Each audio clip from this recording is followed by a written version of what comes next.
Hello friends, कैसे हैं आप लोग। उम्मीद है सभी अच्छे होंगे और पढ़ाई वगैरह हो रही होगी।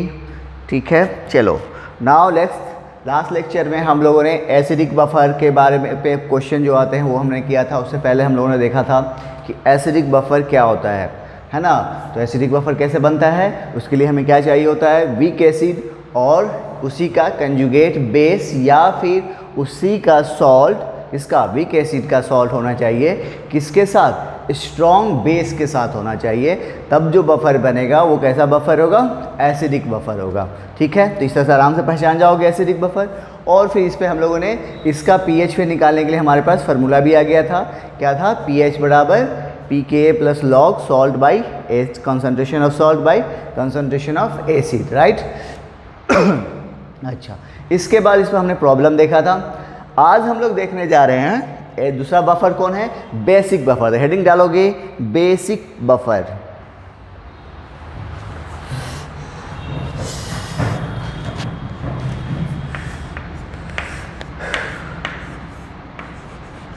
Basic buffer. अब ये क्या है, तो जब एसिडिक बफर के बारे में क्या बना था वो कैसे बनेगा, उसके लिए क्या चाहिए हमें, वीक एसिड और उसी का सॉल्ट किसके साथ, स्ट्रॉन्ग बेस के साथ चाहिए, है ना, या फिर उसका कंजुगेट बेस चाहिए। यहाँ पे देखो क्या है, बेसिक बफर है, मतलब क्या चाहिए होगा, वीक बेस चाहिए होगा और इसी का सॉल्ट होगा किसके साथ, हाँ, स्ट्रॉन्ग एसिड के साथ, या फिर इसका क्या होगा, उधर कंजुगेट बेस था, इधर क्या होगा, कंजुगेट एसिड हो जाएगा। तो लिखोगे इसके बारे में, formed by कैसे, weak base and its salt with किसके साथ, strong एसिड या weak base and it's conjugate क्या चीज, एसिड। तो यो तब जो बफर बनेगा वो बफर कैसा होगा, बेसिक बफर होगा। जैसे इसका कॉमन एग्जांपल में हम लोग लेते हैं अमोनियम हाइड्रोक्साइड। ये क्या है, वीक बेस है और इसी का सॉल्ट होगा किसके साथ, स्ट्रॉन्ग एसिड के साथ। देखो ये क्या हो गया, वीक बेस हुआ और ये क्या हुआ, ये जो सॉल्ट है वो किसका है, वीक बेस और स्ट्रॉन्ग एसिड का सॉल्ट है। तो इस तरह के जो बफर होंगे वो कैसे बफर कहलाएंगे, बेसिक बफर कहलाएंगे। जैसे एक एग्जांपल और ले लो, LiOH प्लस LiCl। तो ये भी क्या है, बेसिक बफर है। क्या है ये, वीक बेस है और साथ में इसका सॉल्ट है किसके साथ, स्ट्रॉन्ग एसिड के साथ है। तो इस तरह के जो बफर होते हैं वो क्या कहलाते हैं, बेसिक बफर कहलाते हैं। ठीक है, तो जल्दी से नोट कर लो, फिर इसका पीएच निकालते हैं।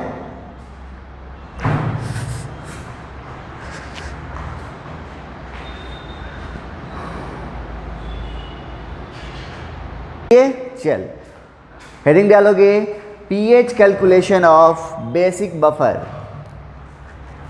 PH calculation of basic buffer.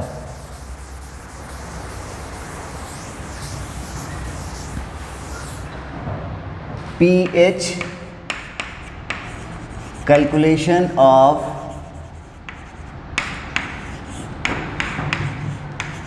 Basic buffer. क्या करना है हमें, अब बेसिक बफर का पीएच कैलकुलेट करना है। तो उसका जैसा किए थे थोड़ा थोड़ा वैसा यहाँ पर भी आएगा। जैसे एग्जाम्पल लेके हम कौन सा चलेंगे, हम ले रहे हैं कॉमन एग्जाम्पल अमोनियम हाइड्रोक्साइड और उसी का सॉल्ट है स्ट्रॉन्ग एसिड के साथ। ठीक है, चलो मान लेते हैं लेट्स इसका कंसंट्रेशन दिया है किसका, बेस का C1, बेस का कंसंट्रेशन है C और सॉल्ट का कंसंट्रेशन है C1। उसको हम जैसे कि इसको थोड़ा सा दूसरे तरीके से समझाते हैं और आसानी से समझ में आ जाएगा। चलो यहाँ पे हमने बेस का कंसंट्रेशन कितना लिया है, यार रुक जाओ, यहाँ पे हम ऐसे लिख देते हैं, इसको बेहतर ये रहेगा।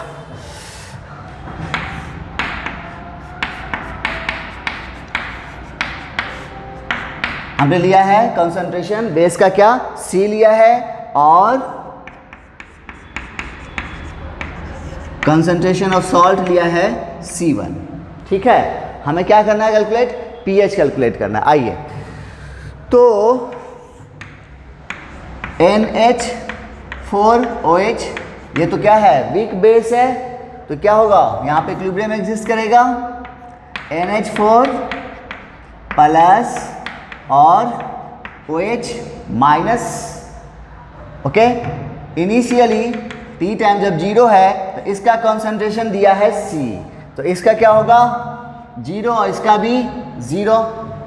ठीक है, और जब ये रिएक्शन इक्विलिब्रियम पे पहुंचेगी तब मान लो इसका पार्ट टूटा X, वैसे हम लोग जानते हैं क्या होता है, C अल्फा होता है, यहाँ पर हम X लेके चल रहे हैं। ठीक है, C अल्फा की जगह पे क्या है, ये X है, तो ये बच कितना जाएगा, X टूट गया तो बचा कितना C माइनस X, तो ये कितना बना X और ये भी कितना बना X। कोई दिक्कत नहीं, ओके। और यहाँ पे इसमें और कौन है, सॉल्ट भी है। सॉल्ट कैसा होता है, स्ट्रॉन्ग इलेक्ट्रोलाइट के जैसा बिहेव करता है, मतलब इसका पूरा ब्रेक डाउन होगा NH4 प्लस और Cl माइनस, तो इसका कॉन्सेंट्रेशन देखो कितना लिए हैं हम लोग, C1, तो इसका मतलब ये आपको NH4 प्लस भी मिलेगा C1 और Cl माइनस भी मिलेगा C1। ठीक है, अब गौर करो तो सॉल्यूशन में NH4 प्लस जो है दो नजर आ रहा है, एक बेस से आ रहा है और दूसरा सॉल्ट से आ रहा है ना। देखो तो इस तरह से, यानी सॉल्यूशन में NH4 प्लस टोटल की बात अगर हम करें तो कितना हो जाएगा, NH4 प्लस कहाँ से, जो एक सॉल्ट से आ रहा है, और प्लस NH4 प्लस जो कहाँ से आ रहा है, बेस से आ रहा है। यही है ना, देखो ये NH4 प्लस जो टोटल है यहाँ पे कहाँ, एक इस बेस से आ रहा है और दूसरा इस सॉल्ट से आ रहा है। क्या क्या आ रहा है, तो बेस से देखो, सॉल्ट से क्या आ रहा है C1 और बेस से कितना आ रहा है, एक से आ रहा है। कोई दिक्कत यहां तक नहीं, ओके। अब देखो तो इसकी वजह से जब हमने सॉल्ट को इसमें ऐड किया, इसकी वजह से इस पर क्या कुछ फर्क पड़ेगा, हाँ फर्क पड़ेगा। ये क्या हो गया, कॉमन आयन इफेक्ट हो रहा है यहाँ पे। तो कॉमन आयन इफेक्ट की वजह से, मतलब इसको जोड़ने की, ऐड करने की वजह से, सॉल्ट को ऐड करने की वजह से इसका इक्विलिब्रियम डिस्टर्ब हो रहा है ना, क्योंकि यहाँ पर देखो इसको ऐड किया तो इसका मतलब आपने क्या किया, NH4 प्लस ऐड किया, किधर, प्रोडक्ट साइड में ऐड किया। जब इसका मतलब इसका क्या हुआ, इक्विलिब्रियम आपको ने डिस्टर्ब कर दिया। जब डिस्टर्ब कर दिया तब क्या होगा, हमने प्रोडक्ट ऐड किया है हमने, तो प्रोडक्ट जब ऐड करेंगे तो क्या फर्क पड़ेगा, ली चैटलियर प्रिंसिपल, रिएक्शन किधर जाएगी, अपने आप को मेंटेन करेगी इक्विलिब्रियम में, तो क्या करेगी, रिएक्शन बैकवर्ड शिफ्ट करेगी, बैकवर्ड शिफ्ट करेगी। अब बैकवर्ड शिफ्ट करने की वजह से क्या फर्क पड़ेगा, यहाँ पे देखो तो ये तो कैसा था, वीक बेस था, तो ऑलरेडी इसका x का वैल्यू क्या था, कम था, इसका डिसोसिएशन क्या होगा, वीक बेस, इसका मतलब इसका डिसोसिएशन फॉरवर्ड बहुत कम जा रहा था। अब इसके ऐड करने की वजह से ये रिएक्शन तो और पहले से ही कम जा रही थी, अब ये और बैकवर्ड आ रहा है, इसका मतलब x का वैल्यू जो है और क्या हो गया, कम हो गया। मतलब ये जो हम दिख रहा है C1 प्लस x, तो इसके कंपेयर में ये वैल्यू क्या होगा, बहुत छोटा हो जाएगा। इसका मतलब ये किसके बराबर हो जाएगा, C1 के बराबर हो जाएगा। ठीक है, मतलब अमोनियम आयन का जो कंसंट्रेशन होगा वो किसके कंसंट्रेशन के बराबर हो गया, देखो तो सॉल्ट के कंसंट्रेशन के बराबर हो गया, है ना। तो जल्दी से नोट करो यहां तक, फिर आगे बताते हैं।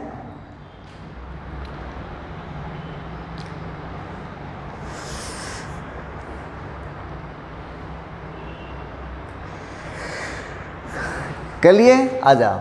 अब तो अमोनियम आयन का निकल गया। अब इसकी बात कर लें, यानी बेस का कंसंट्रेशन जो है NH4OH बराबर क्या है, C1 X। तो ये रिएक्शन तो ऐसे ही पहले से ही क्या थी, फॉरवर्ड नहीं जा रही थी, कम जा रही थी। अब इस कॉमन आयन इफेक्ट की वजह से ये और बैकवर्ड आ रही है। इसका मतलब X का वैल्यू और क्या हो गया, कम हो गया। तो C के कंपेयर में X का वैल्यू क्या होगा, बहुत कम होगा। मतलब ये किसके बराबर हो जाएगा, C के बराबर हो जाएगा, यानी इसका इनिशियल कंसंट्रेशन। ओके, अब लगा दो law of mass action from law of mass action, लगाइए क्या हो जाएगा, KB बराबर क्या होगा, कंसंट्रेशन ऑफ अमोनियम आयन। तो यहां पर क्या लोगे, टोटल लोगे into concentration of OH minus ion, नीचे में कंसंट्रेशन ऑफ बेस, ये होगा। अच्छा,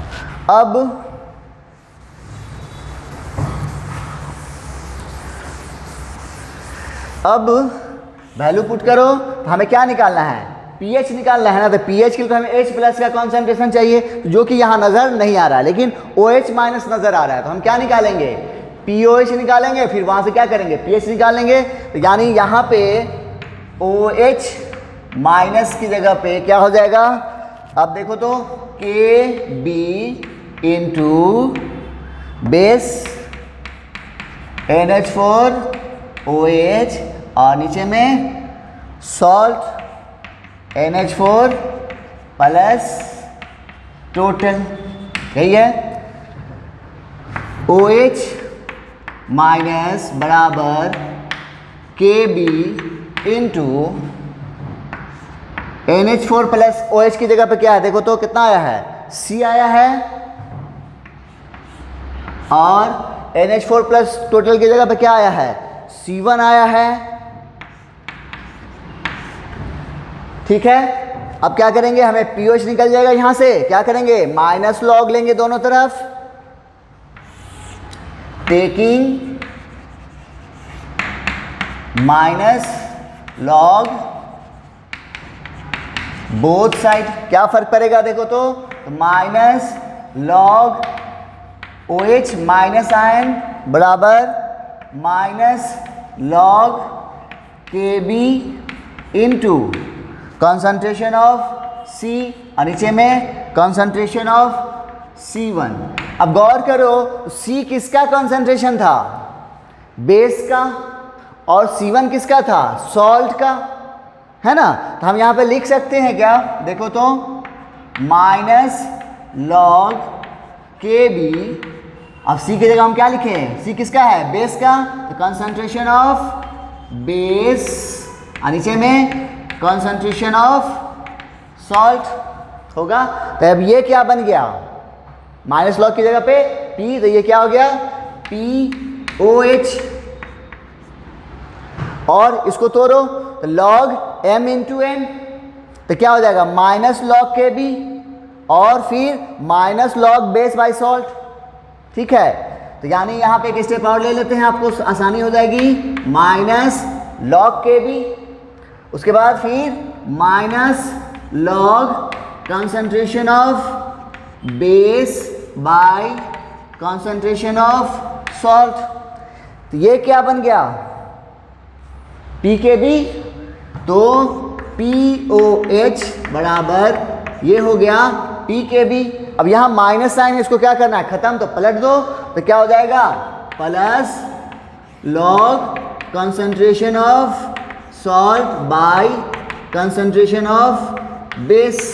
तो ये हो गया बेसिक बफर में POH निकल गया। अब POH निकल गया तब PH तो निकाल ही सकते हो ना, इधर मिटा दे। ठीक है, तो हम लोग जानते हैं pH और POH में क्या रिलेशन है, pH प्लस POH बराबर 14। हमें क्या चाहिए, pH चाहिए, तो क्या हो जाएगा 14 माइनस POH, यानी बेसिक बफर के केस में आपको पहले क्या निकलेगा, POH निकलेगा एंड देन pH निकलेगा। ये बात ध्यान रखिएगा, मैं आपको जब बेस का कॉन्सेंट्रेट pH निकाल रहे थे तभी हमने बोला था कि एकदम ध्यान से, जब भी बेस नज़र आए तब क्या करोगे, जनरली वो क्या होता है क्वेश्चन वो pH पूछता है, जबकि वहाँ पर निकलता क्या है, POH निकलता है। अब पूछेगा क्या, pH, तो ध्यान से हमें वो उसका क्वेश्चन को सॉल्व करना होगा। थोड़ा सा भी गलती करोगे, ध्यान हटेगा, आपका आंसर गलत आ जाएगा। ठीक है, तो यानी बेसिक बफर में आपका फॉर्मूला क्या हो गया, इस फॉर्मूला को हम लोग क्या बोलते हैं, कौन सा इक्वेशन कहेंगे, हेंडरसन इक्वेशन बोलते हैं। वहाँ पर क्या आया था, pH प्लस बराबर pK एसिडिक बफर में plus log salt by acid. अब यहाँ पे क्या है, बेसिक बफर है, तब हमारा क्या निकला, POH निकला। POH बराबर क्या आ गया, PKB, वहाँ क्या था, PK प्लस लॉग सॉल्ट यहाँ भी है वहाँ पे भी है, लेकिन वहाँ पर क्या था, एसिडिक बफर नीचे में एसिड था, यहाँ पे क्या है, बेस है। ये डिफरेंस है। और सबसे बड़ा डिफरेंस ये है कि बेसिक बफर में आपको pH नहीं निकलेगा, पहले क्या निकलेगा, POH निकलेगा एंड देन आप वहाँ से क्या करोगे, फिर ये फार्मूला यूज़ करोगे एंड देन आपका pH आ जाएगा। समझ आ गया, ओके। और ये बात ध्यान रखने की बात यहाँ पर एक बात और है कि ये जो कंसंट्रेशन नज़र आ रहा है यहाँ सॉल्ट का या फिर बेस का, ये क्या है, इसका इनिशियल कंसंट्रेशन। देखो ना, C है और C1 है, यही वैल्यू हम लोग शुरू में लिए थे, अब वही नज़र भी आ रहा है। इसका मतलब यहाँ पे जो वैल्यू लेते हैं वो कौन सा कंसंट्रेशन है, इनिशियल वैल्यू है। ठीक है, तो जल्दी से नोट करो। अब इस पर हम लोग प्रॉब्लम देखते हैं।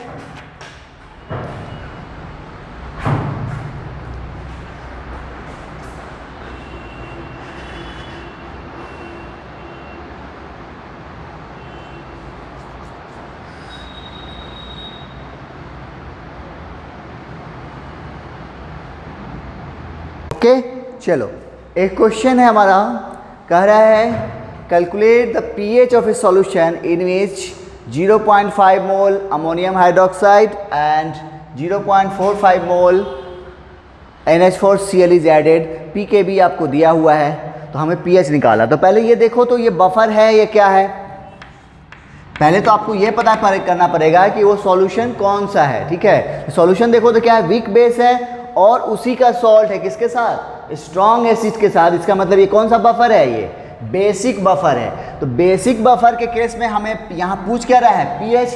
तो हम अभी देखे हैं कि pH वहाँ तो नहीं निकल रहा था, वहाँ पहले क्या निकलता है, POH निकलता है। और क्या निकलता है, POH बराबर क्या है, PKB plus log concentration of salt by concentration of base, यही है ना।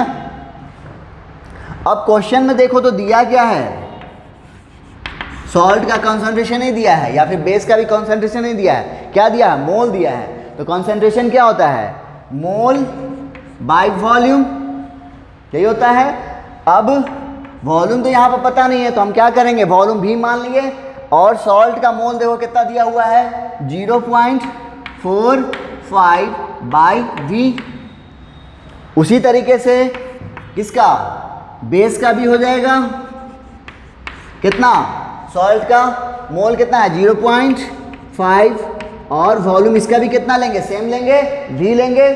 तो इस तरह से POH बराबर क्या हो गया, PKB की जगह पर कितना है देखो तो 4.74 प्लस लॉग सॉल्ट का कहाँ, यहाँ है देखो, तो कितना है 0.45 बाई V। और नीचे में बेस कहाँ, यहाँ 0.5 बाई V। तो देखो तो V से V कट गया, ऊपर में क्या बच गया, 4.74 प्लस लॉग 0.45 बाई 0.5, नहीं हुआ। उसको और सॉल्व करो तो हो जाएगा 4.74 प्लस, देखो तो कटेगा क्या, हाँ कट जाएगा, 5 100 नीचे आएगा, 10 ऊपर जाएगा, 5 9/10। देखो तो होगा ना।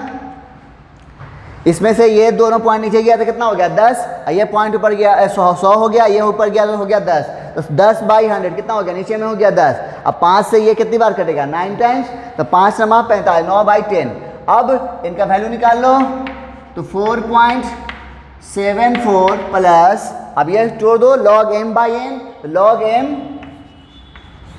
log m minus log n, यही होगा। वैल्यू पुट करो, कितना आ जाएगा देखो तो 4.74 प्लस log 9 का वैल्यू आपको मालूम नहीं है, तो इसको आप कैसे लिख सकते हो, 3 का स्क्वायर नहीं लिख सकते। 3 का स्क्वायर लिखने का मतलब क्या होगा 2 log 3, log 3 का वैल्यू आप जानते हो क्या होगा 2 log 3 का वैल्यू बोलो, याद कर रहे थे करने के लिए 0.47। उसके बाद माइनस log 10 का वैल्यू आसान है कितना 1। अब ये वैल्यू सॉल्व करके इसके साथ जोड़ दो, जो वैल्यू आएगा वो क्या आ जाएगा x, जब मान लो x आया तो वो क्या आया POH आया, लेकिन आपको पूछा क्या है pH, तो फिर pH कैसे निकालोगे, pH बराबर 14 - 6, अब ये रख दोगे आंसर आ जाएगा, कर लोगे। ये तो सिंपल क्वेश्चन थे, ठीक है। इस तरह के क्वेश्चन भी कभी कभी आ जाते हैं, ऐसा कुछ नहीं कि नहीं आते हैं, ठीक है। तो हमें हर तरह के क्वेश्चन जाने, तो हम लोग स्टार्ट कर रहे हैं इसलिए थोड़ा सा आसान क्वेश्चन दिया है, ठीक है। तो जल्दी से नोट करो, नेक्स्ट क्वेश्चन देखते हैं।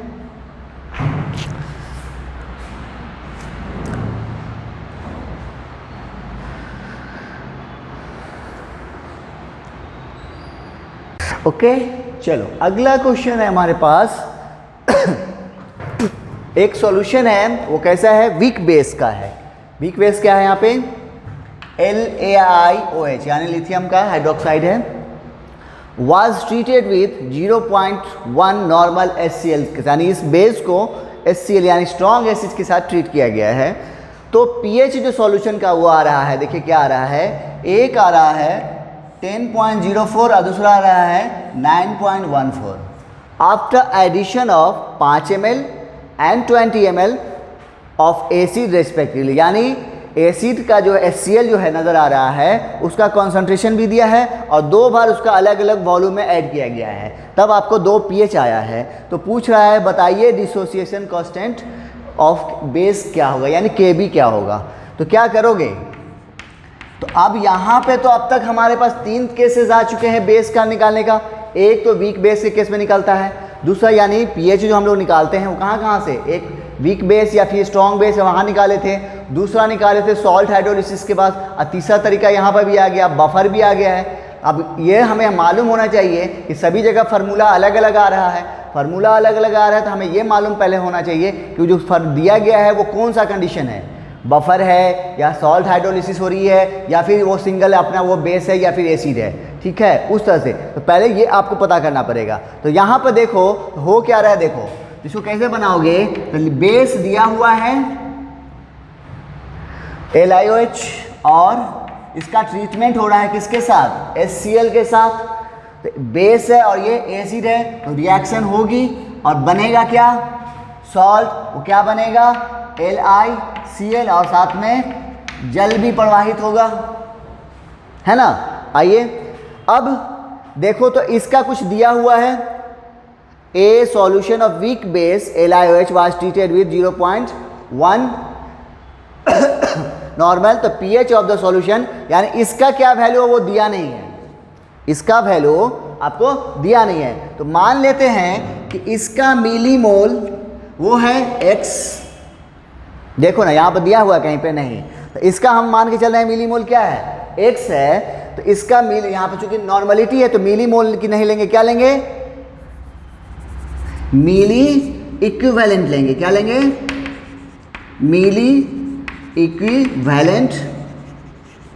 किसका, इस बेस का मिली इक्विवेलेंट क्या है x है, और इसकी बात करें तो n इंटू भी बराबर, देखो तो पहला केस में कितना लिया है कंसंट्रेशन, तो नॉर्मलिटी तो 0.1 ही है, लेकिन वॉल्यूम देखो कितना दिया है, पहला केस में है 5 ml, तो यहाँ पर रखो 5, तो ये कितना आ गया, ये हो गया 5। अब मामला फंस गया, इसका मिलीमोल x है, इसका मिलीमोल 5 है। अब यहाँ पे कम कौन है ज़्यादा कौन है कैसे पता चलेगा? तो इसको समझने के लिए आपको कहाँ आना होगा, उसके pH के वैल्यू पे आना पड़ेगा। देखो अगर इसके अकॉर्डिंग pH होता, अगर ये ज़्यादा होता तो ये पूरा कंज्यूम हो जाता, तो ये बचता मतलब क्या हो गया, स्ट्रॉन्ग एसिड हो गया। यानी स्ट्रॉन्ग एसिड ही डिसाइड करेगा कि सॉल्यूशन का pH क्या होगा। तो इसके अकॉर्डिंग अगर pH होता तो वो क्या होता, 7 से कम होता। देखो तो 7 से कम है क्या? दोनों में कोई भी 7 से कम नहीं है। इसका मतलब ये क्या है, कम अमाउंट में है, यानी ये पूरी तरह से कंज्यूम हो रहा है। एक बात। दूसरी चीज, अगर ये यहाँ मान लो कि ये दोनों पूरा कंप्लीट एक दूसरे को न्यूट्रलाइज कर लेता, ये और ये दोनों अगर इक्वल वैल्यू भी होते तो दोनों एक दूसरे को क्या करता, कंप्लीट न्यूट्रलाइज करता। तो उसके अकॉर्डिंग कौन बचता, इक्विलिब्रियम पे LiCl। ये सॉल्ट किसका होता, स्ट्रॉन्ग एसिड और वीक बेस। तो इसके कंडीशन में भी क्या होता है, pH 7 से कम होता है। हम लोग देख चुके हैं सॉल्ट हाइड्रोलिसिस में, लेकिन यहाँ पे भी जो है pH जो है 7 से कम नहीं है, ज़्यादा है। इसका मतलब कि ये कम है और ये पूरी तरह से कंज्यूम नहीं हो रहा है। यानी इसका मतलब ये वैल्यू क्या है, पूरी तरह से कंज्यूम हो रहा है, ये पूरी तरह से कंज्यूम नहीं, यहाँ पर कंप्लीट न्यूट्रलाइजेशन नहीं हो रहा है। ये क्वेश्चन बड़ा अच्छा था, आपको यहाँ पे बहुत कुछ समझना था, क्योंकि इसके मुताबिक अब यहाँ पे क्या हुआ, पहले हमने फिर से एक बार समझा रहा हूँ, इस टाइप का क्वेश्चन बराबर आते रहते हैं, क्योंकि आपको पता नहीं चलेगा कि हम यहाँ पे कौन सा फार्मूला यूज़ करें। ठीक है, तो यहाँ पे क्या हुआ है, हमने मिली इक्विवेलेंट बेस है क्या लिया, x लिया। इसका पहला केस कंडीशन लिया है हमने, नॉर्मलिटी 0.1 है, और वॉल्यूम हमने लिया पहला केस का कितना, 5 ml। तो हमारे पास कितना आ गया, 0.5 आ जाएगा। ठीक है, अच्छा अब यहाँ पे हमें ये डिसाइड करना था इन दोनों में कम कौन है। तो अगर हम मानते हैं पहले कि अगर ये कम है ये ज़्यादा है, तो इसका मतलब इक्विलिब्रियम पे न्यूट्रलाइजेशन होने के बाद क्या होगा, HCl बच जाएगा। HCl बचेगा तो इसका मतलब सॉल्यूशन का pH कौन डिसाइड करेगा, ये स्ट्रॉन्ग एसिड डिसाइड करेगा। यानी इसकी वजह से pH जो होगा वो क्या होगा, 7 से कम होना चाहिए। लेकिन यहाँ pH जो दिया हुआ है दोनों बार देखो तो 7 से ज़्यादा है। इसका मतलब ये पूरी तरह से क्या हो जाता है, कंज्यूम हो रहा है। एक बात तो ये मालूम हो गया, यानी ये ज़्यादा नहीं है, ये कम है। तो इसका मतलब ये पूरा कंज्यूम हो रहा है, ये क्या हो गया, 0। तो ये क्या हो गया, लिमिटिंग रिएजेंट हो गया। एक चीज। या फिर दूसरा हम बात करें कि अगर यहाँ पर कंप्लीट न्यूट्रलाइजेशन हो, यानी दोनों का वैल्यू सेम हो। कंप्लीट न्यूट्रलाइजेशन के लिए क्या होना चाहिए, दोनों का वैल्यू सेम होना चाहिए। तो उस कंडीशन में यहाँ पे बनेगा जो वैल्यू जो भी बनेगा ये सॉल्ट होगा। ये सॉल्ट देखो तो कैसा है, स्ट्रॉन्ग एसिड और वीक बेस का है, तो इसकी हाइड्रोलिसिस होगी। जब हाइड्रोलिसिस होगी तो इसका pH क्या होगा, 7 से कम आएगा। लेकिन यहाँ पर भी देखो तो pH क्या है, 7 से ज़्यादा है। इसका मतलब कि ऐसे यहाँ पर कंप्लीट न्यूट्रलाइजेशन भी नहीं हो रहा है और HCl बच भी नहीं रहा है। समझ में आ गया? तो यहाँ पर हो क्या रहा है, ये पूरी तरह से कंज्यूम हो रहा है, ये लिमिटिंग रिएजेंट नहीं है, ये क्या है, एक्सेस रिएजेंट है, ER है। तो ये पूरा तरह से कंज्यूम हो गया, तो यही डिसाइड करेगा प्रोडक्ट भी और एक्सेस रिएजेंट कितना बचेगा वो भी। हम लोग पहला ही चैप्टर में पढ़ चुके हैं। तो ये कितना बनेगा, 0.5। तो ये कितना बचेगा, x माइनस 0.5। समझ में आ गया? तो अब देखो तो इक्विलिब्रियम पे आफ्टर रिएक्शन के बाद बेस कितना बच गया, x माइनस 0.5, और ये कितना बच गया, 0.5। यानी यहाँ पे आप क्या लिखोगे, इसको थोड़ा नीचे लिख लेना, यहाँ पे आफ्टर रिएक्शन ये कितना बच गया, x माइनस 0.5। ये हो गया पूरी तरह से कंज्यूम और ये बन गया 0.5। अब देखो तो रिएक्शन के बाद सॉल्यूशन में क्या बच रहा है, बेस बच रहा है। वो कैसा बेस है, वीक बेस है, और साथ में क्या बन रहा है, उसी बेस का सॉल्ट बन रहा है। किसके साथ, स्ट्रॉन्ग एसिड के साथ। तो ये कंडीशन किसको सेटिस्फाई कर रहा है, हाँ किसको, बेसिक बफर को कर रहा है। तो हम लोग अब क्या करेंगे, तो बेसिक बफर का फार्मूला लगाएंगे। कैसे लगाएंगे, तो बेसिक बफर के केस में तो pH तो नहीं लेते, क्या लेते हैं, पहले pOH निकलता है, मतलब POH बराबर, इसको हम मान लेते हैं 1, क्योंकि यहाँ पर 2 pH है। तो POH 1 बराबर क्या होगा, PKB plus log salt by base होगा। वैल्यू पुट करो, पी के बी का वैल्यू हमें निकालना ही है, के बी का वैल्यू, पी के बी का नहीं, के बी का वैल्यू निकालना है, plus log millimoles of milliequivalent of salt कितना है देखो तो, सॉल्ट कहाँ, यहाँ है 0.5 और नीचे में बेस का देखो तो क्या है x माइनस 0.5, ठीक है। तो ये हो गया POH1।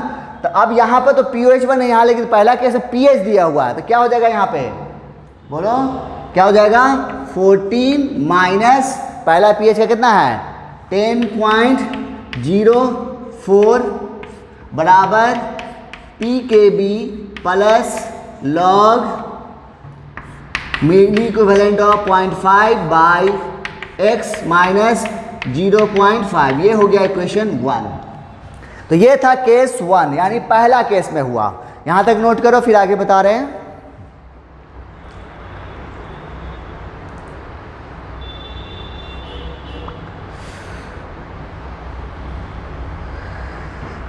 कर लिए, आजा।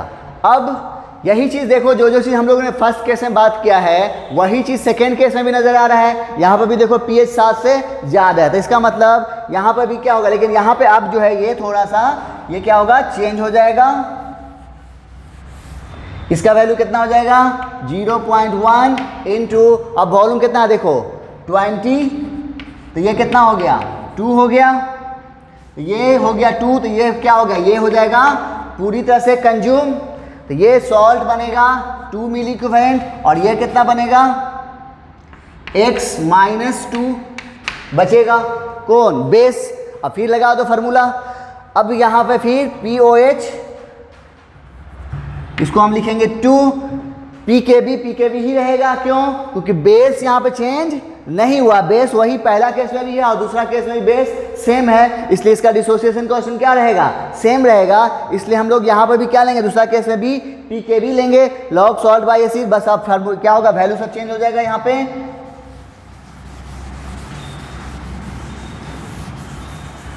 अब लॉग सॉल्ट का देखो तो कितना है, यहाँ 2, नीचे में x माइनस 2, ठीक है, और यहाँ पर फिर 14 माइनस 9.14 बराबर PKB plus log 2 by x minus 2। अब देखो तो दो इक्वेशन हो गए और दो अननोन हो गया, तो आराम से निकाल सकते हो वैल्यू। तो आपको क्या करना होगा, दोनों इक्वेशन में से किसी में से भी क्या करना होगा, दोनों इक्वेशन को यूज करके आपको क्या करना है x का वैल्यू निकाल लेना है, और x का वैल्यू निकल जाएगा तो किसी फर्स्ट में या सेकेंड में किसी में भी रख दो, आपको PKB का वैल्यू निकलेगा, और फिर PKB से क्या निकालोगे KB का वैल्यू निकाल लोगे। तो मैं इसको यहीं पर छोड़ रहा हूँ, आपका काम है कि इन दोनों इक्वेशन को क्या करना है, अब सॉल्व करना है। सॉल्व करके वहां से पहले क्या निकालोगे, x का वैल्यू निकालोगे, और कैसे निकालोगे, सिंपल, आपको क्या हो PKB के बराबर इक्विवेलेंट करो, दोनों बराबर आ जाएगा, ठीक है। और वहां से x का वैल्यू निकालोगे, x का वैल्यू निकालने के बाद फिर दो पहला इक्वेशन में रखो या दूसरा इक्वेशन में रखो, आपको वैल्यू सेम आ जाएगा, किसका PKB का। फिर PKB को फिर कैसे करोगे, KB में चेंज कर दोगे, वो आप लोग को जानते हो करना, ठीक है। तो जल्दी से नोट करो, फिर नेक्स्ट क्वेश्चन देखते हैं।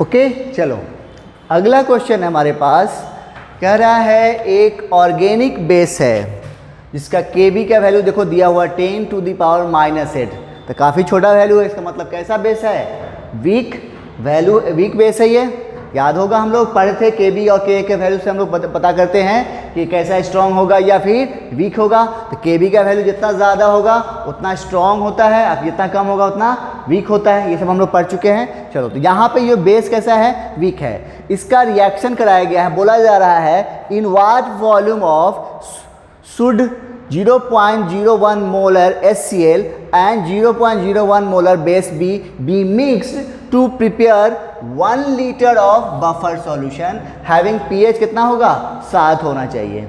यानी आपको बनाना कितना है, 1 लीटर बफर बनाना है और आपको पूछ रहा है दोनों का वॉल्यूम पूछ रहा है और आपको पीएच क्या इतना होना चाहिए, 7 हो जाना चाहिए। ठीक है, तो क्या करोगे, तो पहले तो हमें मालूम होना चाहिए कि बफर जो बन रहा है यहाँ पर कैसा बेस है, स्ट्रॉन्ग एसिड है, तो बन भी रहा है कि नहीं ये हमें देखना पड़ेगा। तो क्या करोगे, जैसा पिछला क्वेश्चन में किए थे, सबसे पहले रिएक्शन करवाते हैं। देखो तो ये है HCl और साथ में है बेस, रिएक्शन होगा, बनेगा सॉल्ट और वाटर। ठीक है, अच्छा अब इसका जो है मिलीमोल जो है मालूम है कितना हमें वॉल्यूम निकालना है। तो देखो एक चीज़ और जानना होगा, इसको लिखने से पहले आपको एक बात देखना होगा कि यहाँ पर बफर सॉल्यूशन बनाना कितना है, 1 लीटर, और वॉल्यूम पूछ रहा है। तो मान लेते हैं लेट्स वॉल्यूम ऑफ HCl है आपको x लीटर, कितना लिया है हमने, x लीटर लिया है। तो एंड वॉल्यूम ऑफ बेस कितना हो जाएगा, कितना बनाना है, 1 लीटर ही बनाना है। तो 1 में से x वो बना, तो बाकी कितना होगा, ये बेस कितना होगा, 1 माइनस x लीटर होगा ना। ठीक है, अब आ जाओ, तो अब इस तरह से देखो, तो HCl प्लस बेस और सॉल्ट और वाटर, यही है। तो देखो तो HCl का मिलीमोल कितना हो जाएगा, मिलीमोल बड़ा फार्मूला मोलरिटी इनटू वॉल्यूम।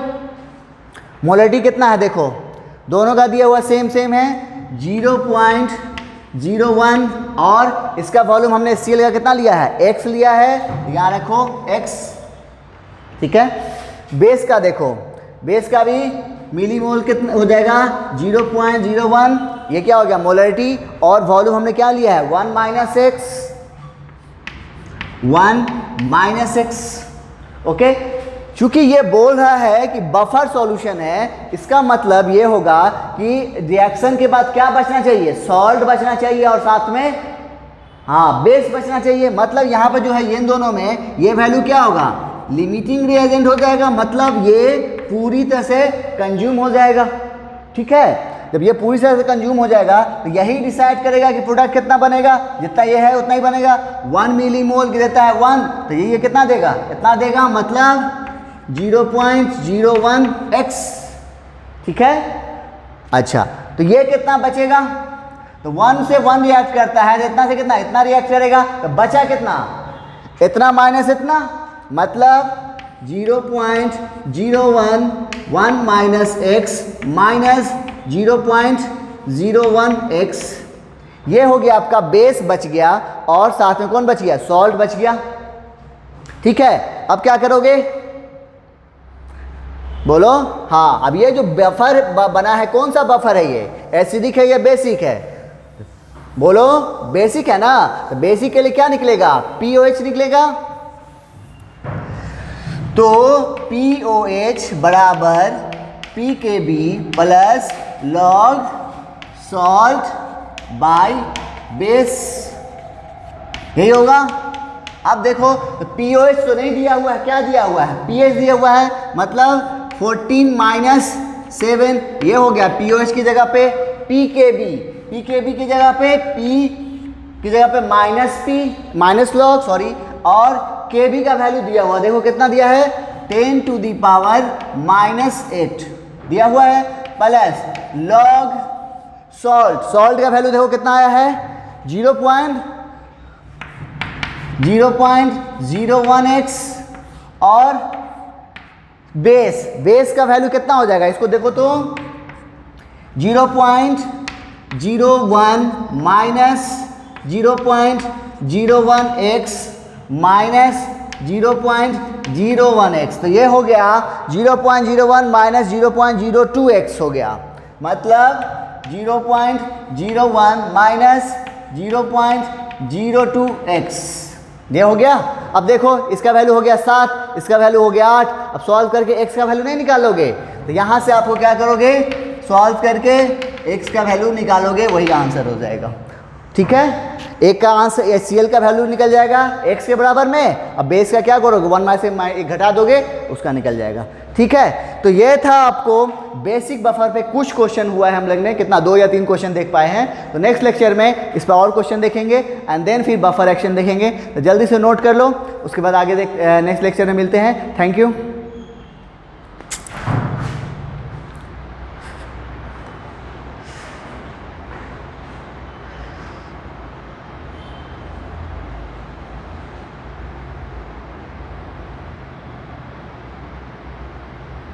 चलो, तो लास्ट क्वेश्चन मैंने एक क्वेश्चन बोर्ड पर लिखा है, ये आपको होमवर्क देना भूल गया था, तो ये आपको होमवर्क के तौर पे मैं छोड़ रहा हूँ HW। ठीक है, इसे आपको सॉल्व करना है। क्या है इसमें, आपको calculate the amount of base NH4OH and salt required to prepare a buffer solution जिसका pH हो, pH solution when total consent of buffer solution is when, कुछ छुटा गया, calculate the amount of required to पीए buffer solution, pH हाँ छूट गया है ना, pH इक्वल टू है 9, pH क्या है 9 है, when total concentration of buffer is 0.3 मोल पर लीटर। ठीक है, pKb दिया है और एंटीलॉग 0.3 का वैल्यू दिया हुआ है लगभग 2 के बराबर में। ठीक है, तो इसका आपको क्या निकालना है, अमाउंट निकालना है, किसका, बेस का भी और सॉल्ट का भी। तो कर लोगे आप लोग, तो इसको होमवर्क के तौर पर मैं छोड़ रहा हूँ और नेक्स्ट लेक्चर में एक दो क्वेश्चन और देखेंगे और फिर हम लोग आगे बढ़ेंगे। ओके, मिलते हैं नेक्स्ट लेक्चर में। Thank you.